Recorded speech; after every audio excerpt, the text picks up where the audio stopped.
Mardi après-midi, l'Assemblée nationale a vu des citoyens s'exprimer dans ses alentours. Ceux-ci se sont rassemblés pour militer contre le projet de loi sur l'immigration préparé par le gouvernement. Mais la mobilisation est encore difficile. Mathieu Pedro. Pas moins de 3 camionnettes de policiers sont en train de veiller sur le rassemblement.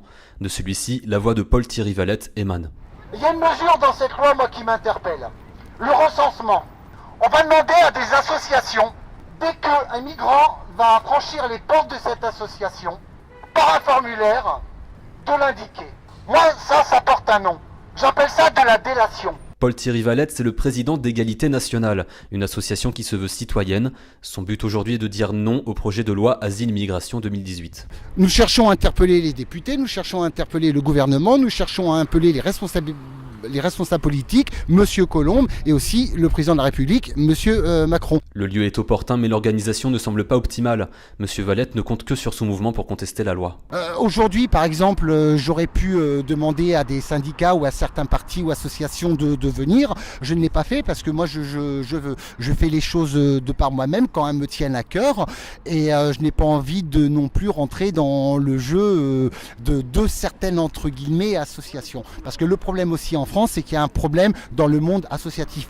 Je ne dénonce pas, je ne crache pas ces associations. Je dis que les choses avanceraient beaucoup plus facilement si elles étaient beaucoup plus solidaires et surtout quand il s'agit des mêmes causes. Résultat, sur la page Facebook de l'événement, plus de 400 participants sont inscrits, mais sur le lieu, c'est seulement une soixantaine de personnes qui sont présentes sur le Crachin parisien.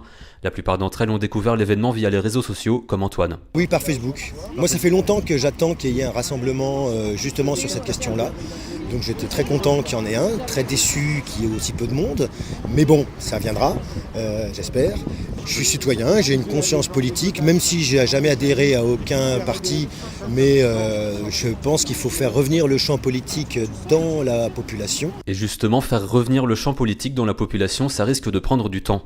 Une difficulté qui vient de la politique, des citoyens ou des associations, c'est à débattre. À noter tout de même qu'il s'agissait du premier rassemblement de ce type devant l'Assemblée nationale.